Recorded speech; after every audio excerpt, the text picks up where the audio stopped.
Cette émission est rendue possible grâce à la famille des partenaires de l'Église de la Victoire.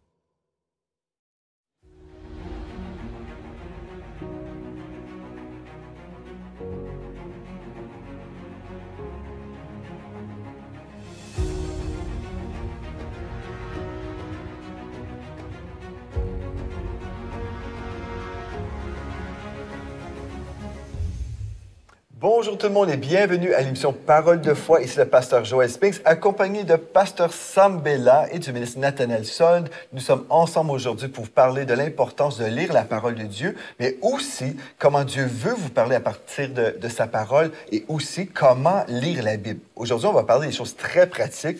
Ça va vraiment être enrichissant, je crois. Si vous voulez entendre la voix de Dieu et si vous avez l'habitude, admettons, vous dites « Ah, ça parle-moi » et vous êtes là et vous dites « Seigneur, je m'attends que tu me donnes une réponse ». Et vous faites comme ceci. Et là, vous lisez un texte comme « Judas alla se pendre ». Et là, vous allez lire un autre verset qui dit « Allez faites de même ». Non, ce n'est pas comme ça que Dieu va nous parler. Dieu va nous parler à travers de sa parole, mais ce n'est pas comme ça au hasard et on se promène pensant que Dieu va nous parler comme ça. C'est pas la façon qu'on devrait s'approcher de la parole de Dieu. Donc, soyez les bienvenus encore aujourd'hui à l'émission Parole de foi. Vous êtes les deux investis au Collège biblique Joel Spinks et aussi à l'Église de la Victoire. Ministre Nathanaël, tu es le directeur du Collège biblique Joel Spinks et pasteur Sam aussi, tu es le pasteur de la vie étudiante du Collège biblique et aussi pasteur de l'Église locale. Donc, soyez les bienvenus encore une fois aujourd'hui à l'émission. Aujourd'hui, j'aimerais ça aider les gens à la maison qui disent, hier déjà on a parlé, des fois on a peur de lire la Bible parce qu'on pense, c'est trop compliqué, je trouve ça trop dur. On a vu en fait qu'on pouvait comparer des versions, amen, et on a vu aussi que Dieu nous donnait des outils tels que des Bibles d'études et des sites web où on pouvait comparer aussi des versions. Donc on a vu plusieurs choses hier que vous ne voulez pas rater. Si vous avez raté quelque chose, allez sur la chaîne YouTube de l'Église de la Victoire où vous allez retrouver nos vidéos. Mais aujourd'hui, on veut aider les personnes qui veulent apprendre à lire la parole, qui veulent savoir comment Dieu nous parle à travers la parole de Dieu. Et en fait, est-ce qu'il y a une façon aussi où quand on est à la recherche de Dieu, où Dieu peut vraiment nous parler spécifiquement concernant nos questions, nos défis? Donc, peut-être, Ministre Nathanaël, est-ce que tu peux me dire, est-ce que toi, quand tu étais à la quête de la volonté de Dieu, est-ce que Dieu t'a déjà parlé précisément? Oui. Bonne réponse. J'ai déjà un témoignage, c'est quand on est arrivé au Québec, ça va faire 10 ans maintenant. J'avais aucune idée d'aller au Québec. En fait, j'ai investi dans mon travail avant, et puis j'avais reçu comme directive pendant les congés de Noël d'avoir cette liberté de pouvoir nous exprimer, de pouvoir dire qu'est-ce que vous voyez pour l'an 2015 à l'époque. Et j'avais répondu tout un email très long à mes patrons en me disant on pourrait faire ci, on pourrait faire ça, je vois que si on améliorait comme ça ferait plus de ci. Et en fait, le jour d'après, j'ai reçu un message de quelqu'un qui voulait me proposer de venir ici, enfin, pas directement, mais il disait je connais ton profil, est-ce que tu connais des gens comme toi qui pourraient me donner un coup de main? Et en fait, j'ai senti toute la chaleur de Dieu qui me disait ça, c'est quelque chose, il faut que tu t'y penches. Et puis donc, j'ai répondu, j'aurais besoin de savoir plus par rapport à ce que tu proposes pour pouvoir en partager avec les autres. Et finalement, il y a un décalage horaire entre la France et le Québec, et je vais faire très rapidement les échanges, mais on a eu un Skype à l'époque, ça commence à dater, mais on a discuté de la vision d'ici, de comment ça se passe le Québec, et après, on a prié pour savoir si c'était la bonne direction de la part de Dieu, c'est toujours important. Oui. Et j'ai fait mon petit récapitulatif à ma femme de ce qu'elle avait manqué, parce qu'elle a déjà couché notre fille. Je suis allé prendre une douche, et dans la douche, j'ai eu comme une vision de la parole dans Daniel, avec la main qui écrit au mur. C'était pareil pour moi, sauf que c'était positif, parce que dans l'histoire, c'est pas la même chose. Mais j'ai vu les prénoms de ma fille face au mur dans la douche, et l'ombre qui était derrière, comme des lettres, donc il y a l'ombre derrière, projetée sur le mur, avec la traduction de ce que ça voulait dire. Donc, ma fille s'appelle Noah Gioia. Noah en hébreu, ça veut dire mouvement. Gioia en italien, ça veut dire la joie. Et dans l'ombre, j'avais ressenti ce que le Saint-Esprit me dit, déménagez, vous aurez de la joie. Donc, je suis sorti de la douche, j'ai dit, ma femme, on y va. Le lendemain, j'ai eu des confirmations encore par rapport à des messages de la parole. Mon papa enseignait ce matin-là, le dimanche, et il disait... laisse les morts enterrer les morts, toi, lève-toi et suis-moi. Et la discussion qu'on avait le soir, c'était que moi, j'étais très attaché, enfin, je suis toujours attaché à mes grands-parents, qui à l'époque étaient âgés, maintenant ils sont un peu plus âgés, ils sont encore vivants, gloire à Dieu, mais la question, quand on me disait, on part au Québec de la France, c'était, est-ce que je vais encore revoir mes grands-parents? Le père de ma femme était aussi assez âgé, et c'était, si je pars, est-ce que je le verrai encore? Et là, des confirmations comme ça, il y avait le chant, ma maman faisait le lead des chants, et elle disait, elle avait trouvé ce chant inspiré qui était « Tu m'invoqueras et tu partiras. Wow. Tu me prieras, je te répondrai. » Bon, je ne vais pas faire tout le chant maintenant, mais c'était que des paroles comme ça qui confirmaient. Donc on a des confirmations dans la parole, on a des confirmations à travers des messages, on a des confirmations à travers de chants, de prières, mais Dieu nous parle tantôt d'une manière, tantôt d'une autre.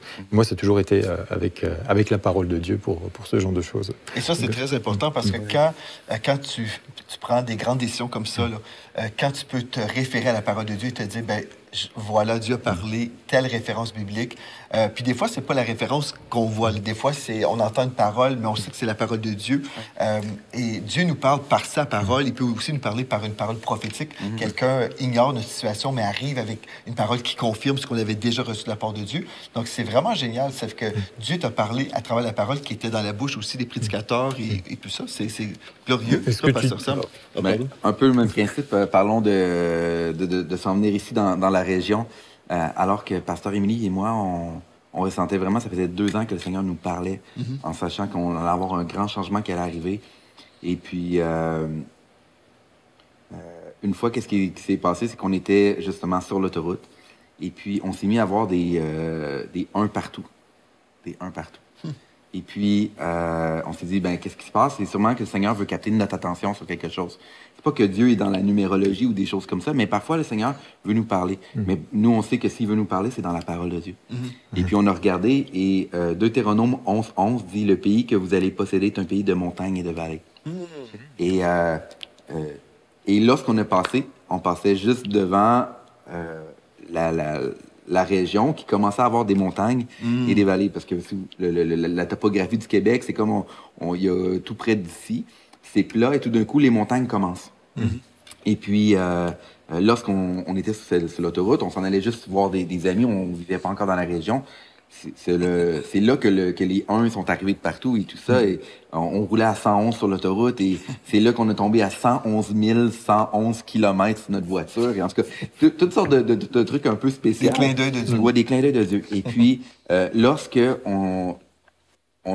nous a dirigés de différentes manières et on a eu notre rencontre ensemble avec Pasteur Mathilde et Pasteur Gwen. Et puis, lorsqu'on a vraiment ressenti que Dieu nous demandait d'aller ici, on s'est rappelé de Deutéronome 11:11 que le pays qu'on allait posséder est un pays de montagnes et de vallées, qui, dans le fond, la région ici, c'est une région de montagnes et de vallées. Et puis, j'étais comme, wow! C'est comme si le Seigneur nous avait même préparé en sachant que qu'est-ce qu'on allait recevoir, qu'est-ce qu'on allait avoir. Et aussi, c'était même ça nous encourageait dans notre foi en sachant qu'on allait devenir aussi propriétaire ici. Et vous habitez dans un mont? On habite dans la montagne, donc c'est vraiment, pour moi, donc, et même si on sait très bien que Deutéronome 11:11, il ne s'adressait pas à Samuel Bellan, là, mais le Seigneur utilise sa parole pour nous parler parce que sa parole est vivante et efficace. En fait, ce que tu dis, c'est très important aussi parce que des fois, on est là, on dit oui, mais un instant, le contexte, c'est telle ou telle chose. Puis ça, c'est important. Oui. Quand on lit la parole de Dieu, il faut connaître le contexte, surtout si on enseigne quelque chose à quelqu'un. On enseigne la parole de Dieu. Mais la parole de Dieu aussi peut avoir une application personnelle. Surtout quand on cherche la face de Dieu, on prie et c'est comme si le verset saute de la page. Et on voit ça et c'est peut-être pas le sens au départ, dans le sens de Dieu enseignait à son peuple tel principe, mais Dieu utilise cette parole simplement pour nous parler. Donc, c'est comme ça que ça se passe. Ce que tu disais, c'était important pour des grandes décisions. Parce qu'en fait, c'est facile d'avoir une parole de quelqu'un oralement, mais que après, je ne sais plus s'il a dit ça comme ça ou de manière comme ça. Mais quand on reçoit un verset ou un passage et qu'on le note, et puis on peut revenir, c'est la fondation solide sur nos décisions, de dire... en fait, j'ai reçu ça et je peux le relire autant que je veux, je le saurai que c'est toujours ça qui est marqué. C'est ça. Ben, Dieu nous parle par sa parole, il nous parle par des paroles prophétiques aussi. On peut avoir des songes, on peut avoir des visions. Dieu parle de toutes sortes de façons.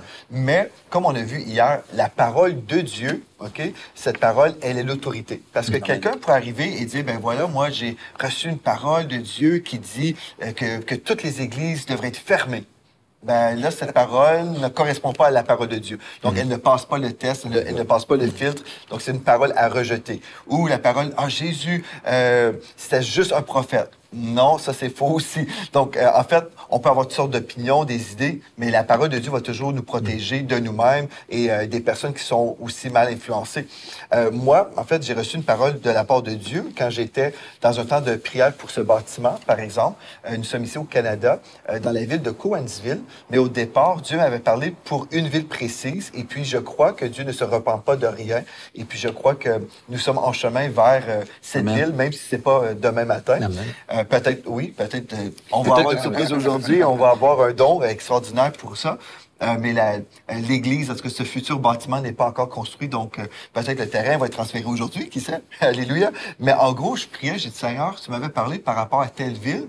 Et puis, mais Dieu nous ouvrait une porte dans cette ville. Et j'ai prié, et Dieu a déposé dans mon cœur Genèse 28 au verset 15. Donc, je suis allé voir. Parce que ça, c'est comment Dieu va nous parler, en fait. On est là, on prie, on cherche la face de Dieu. Et puis, des fois, on va juste être dans une lecture quotidienne. Okay? Dans notre lecture de tous les jours, on lit et Dieu nous parle, nous nourrit spirituellement dans une lecture quotidienne. Mais des fois, Dieu va nous parler avec une référence biblique. Et des fois, on ne connaît même pas la référence. On va aller lire le texte pour découvrir ce que Dieu veut nous dire. Donc, j'avais entendu Genèse 28, verset 15. Encore une fois, la question, Seigneur, est-ce que tu veux qu'on s'installe à Cowansville, dans cette ville-là? Je ne pensais pas que tu nous dirigeais là. Et le texte dit, « Voici, je suis avec toi, je te garderai partout où tu iras. Et je te ramènerai dans ce pays, car je ne t'abandonnerai point, que je n'ai exécuté ce que je te dis. » Donc Dieu dit, « J'ai pas oublié mes affaires, j'ai pas oublié du tout ce que je t'avais dit, mais là, je serai avec toi. Je te garderai partout où tu iras. » Voyez-vous comment Dieu est précis? Hein? Dieu est précis, c'est glorieux. C'est incroyable parce que il venait répondre à ta prière. Ouais. Et aussi, en même temps, il venait confirmer qu'est-ce que tu avais déjà reçu dans le passé en disant « Hey, c'est encore vrai. » Donc, c'est vraiment incroyable. Il reconfirme la promesse de dire « Je te ramènerai dans ce pays. » Donc, tu peux y aller, puis tu reviendras. C'est ça. Et puis, je parlais avec quelqu'un de notre équipe qui disait... Déjà, le fait d'être ici, c'est tellement une bénédiction. Et la personne dans notre équipe disait, « Mais pasteur Joël, c'est glorieux ici, là. Tu penses qu'on va devoir partir un jour? » C'est comme... J'ai dit, « En fait, on va aller de gloire en gloire. Moi, je suis pas prêt à partir demain matin, comme j'ai dit, à moins qu'un miracle arrive. Moi, j'accepte tous les miracles de Dieu. Mais en gros, on suit Seigneur et on avance un jour à la fois. Et il y a un autre moment où Dieu m'a parlé. C'est dans Proverbe 11, 11. En parlant des Mais j'étais là en train de prier. J'étais investi dans un ministère où je voulais vraiment aider la région. Ok, je voulais amener du réveil, de la communion fraternelle entre les églises parce que nous sommes dans une région où il y a beaucoup de divisions d'églises. Pas dans cette ville, gloire à Dieu, mais dans une ville voisine. Et puis je disais, Seigneur, je revenais justement de l'Alberta, puis je disais, Seigneur, ça n'a pas d'allure que les chrétiens soient comme ça. Faut vivre quelque chose. Et au départ, le Seigneur m'avait dit, demande aux églises de la région de prier pour un pasteur une fois par mois. Donc, j'avais un calendrier et j'avais demandé à toutes les églises de la région, voulez-vous, est-ce que vous êtes d'accord de prier pour Pasteur Sam pendant le mois de janvier? Et ensuite, tel pasteur au mois de février. Et j'avais comme dressé une liste et toutes les églises avaient dit, oui, on accepte de prier les uns pour les autres, pas physiquement ensemble, mais dans nos églises, on accepte ton petit papier. Et on va prier. Donc, c'était impossible de dire non. On pouvait dire non, mais en gros, tout le monde avait accepté. Donc, après un an de prière, là, j'ai dit, mais ça, c'est génial. Est-ce qu'on est prêt maintenant à prier ensemble? Et puis là, on a commencé à prier ensemble pendant un an. Et au départ, j'étais content, encouragé, ça allait bien. Mais après un certain moment, je ressentais une lourdeur. Je sentais une lourdeur spirituellement, c'était comme lourd et écrasant. Et je me souviens, une fois, j'étais en train de me brosser les dents et je devais me rendre à une réunion de prière régionale comme ça. Puis j'ai dit, Seigneur, je comprends pas, mais j'ai tellement pas le goût d'y aller.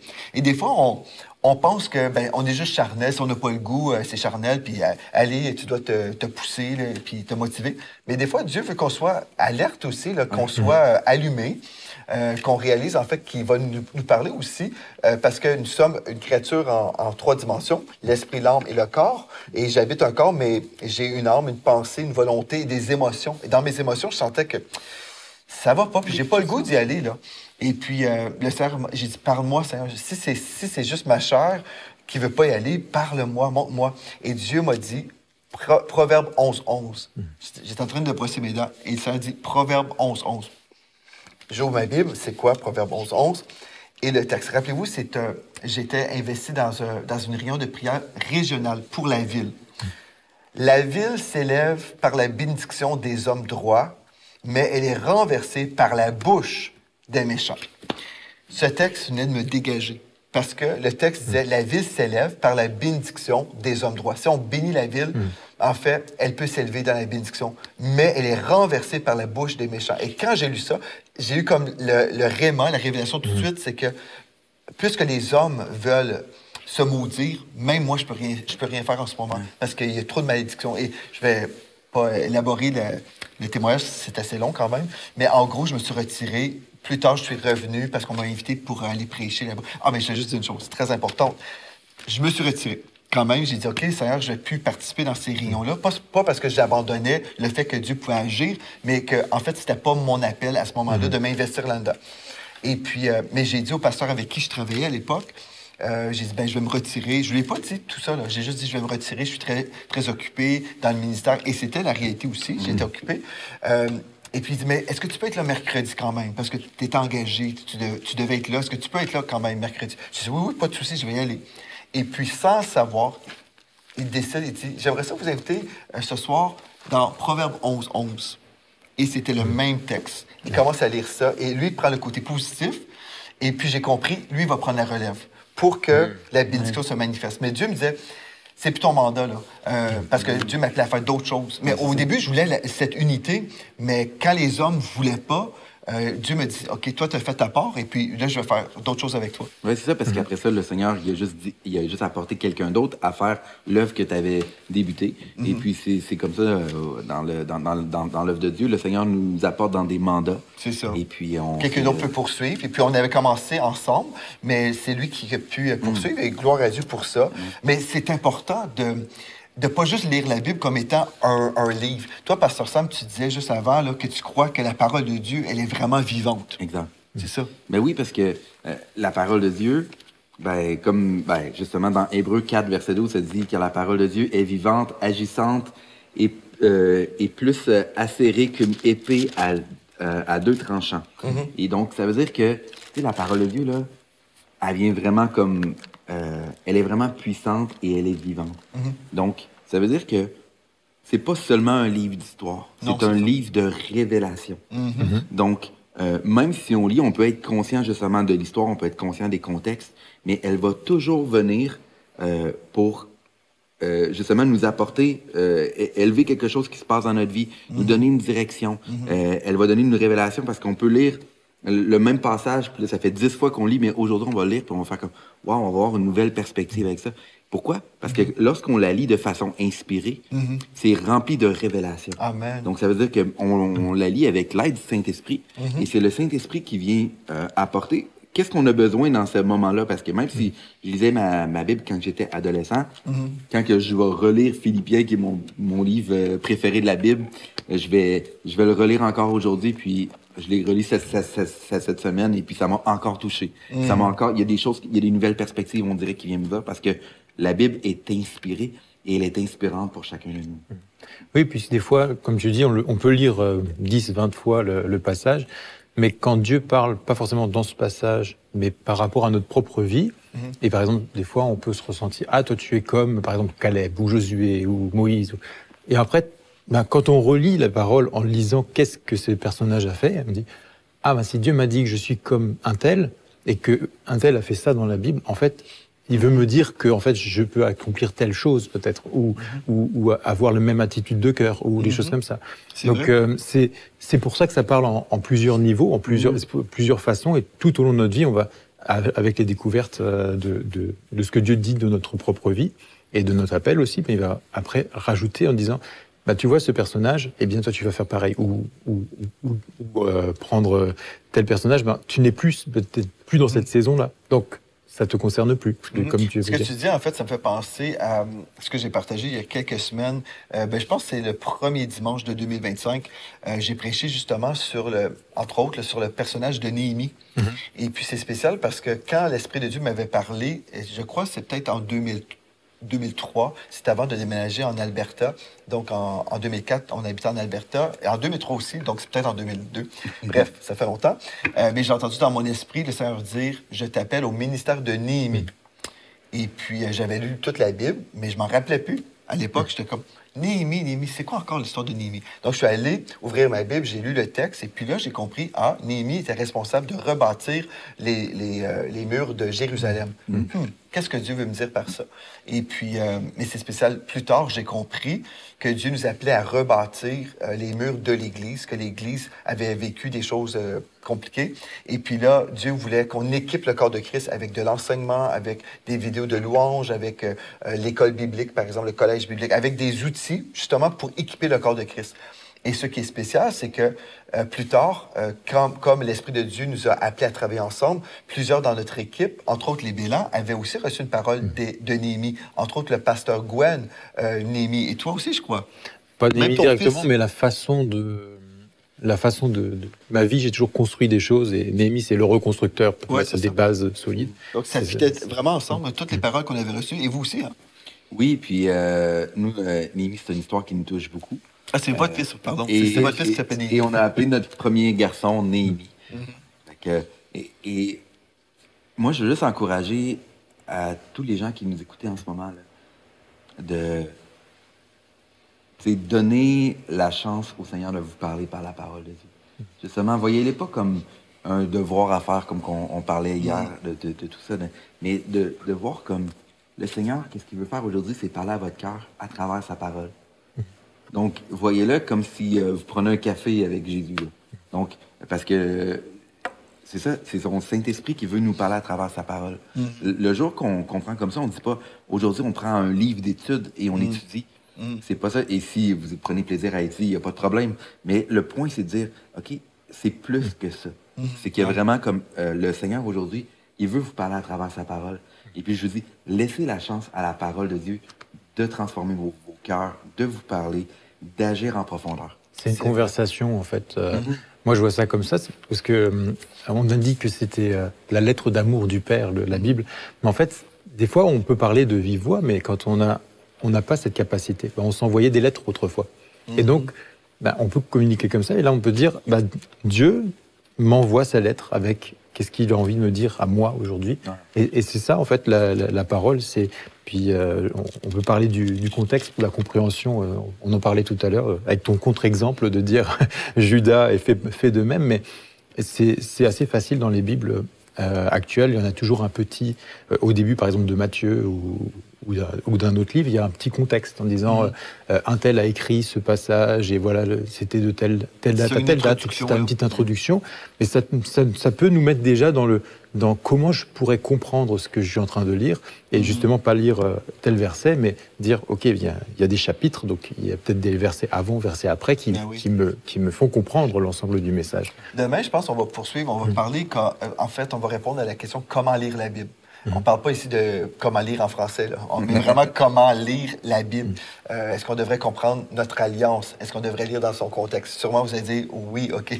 Mais on va voir comment vraiment on peut s'approcher de la parole de Dieu. Pourquoi? Parce que dans le psaume 119, au verset 105, nous lisons « Ta parole est une lampe à mes pieds et une lumière sur mon sentier. » Ça, c'est tellement important de comprendre que cette parole, elle va nous éclairer dans toute notre vie. Si on vit dans les ténèbres, dans la confusion, c'est le temps de revenir à la parole de Dieu. Et si vous êtes sérieux, vous aimez la parole de Dieu, j'aimerais ça vous inviter à lire ma Bible d'études qui est disponible sur le site web de l'Église de la Victoire. Donc, vous allez sur églisedelavictoire.com et vous pourrez cliquer sur la Bible qui est sur la page d'accueil et vous allez retrouver en fait tous les livres de la Bible qui sont là et presque tous les chapitres ont été commentés. J'ai presque terminé dans cette mission. Donc, en 2025, j'ai la foi que je vais terminer cette mission. Gloire à Dieu. Et puis, si vous avez à cœur d'être formé dans la parole de Dieu, nous avons aussi le Collège biblique Joel Spinks qui est disponible pour pour vous. Vous pouvez vous inscrire n'importe quand vous voulez. C'est une formation qui est vraiment selon votre rythme de vie. Donc, vous pouvez faire ça rapidement. Vous pouvez prendre plus de temps si vous souhaitez, mais vous pouvez vous inscrire dès aujourd'hui. Et non seulement vous allez être enseigné par moi et plusieurs membres de notre équipe ici à l'Église de la Victoire, mais vous avez aussi accès à un coaching personnel avec ces deux hommes de Dieu qui sont à ma droite et vont pouvoir faire du coaching avec vous. Et je crois que vous allez être richement bénis. Donc, gloire à Dieu, merci d'avoir été là. Et d'ici à demain, rappelez-vous de ceci. En Jésus, vous êtes richement bénis. Vous êtes bénis par les messages révolutionnaires de l'Église de la Victoire. Prenez part à cette œuvre qui transforme des milliers de foyers en visitant dès aujourd'hui semer.ca. Devenez un partenaire mensuel ou un bâtisseur ou paramétrez vos dons de façon automatique en toute discrétion et sécurité. 100% de ce que vous semez sert à annoncer l'Évangile. Merci de croire avec nous. Semer.ca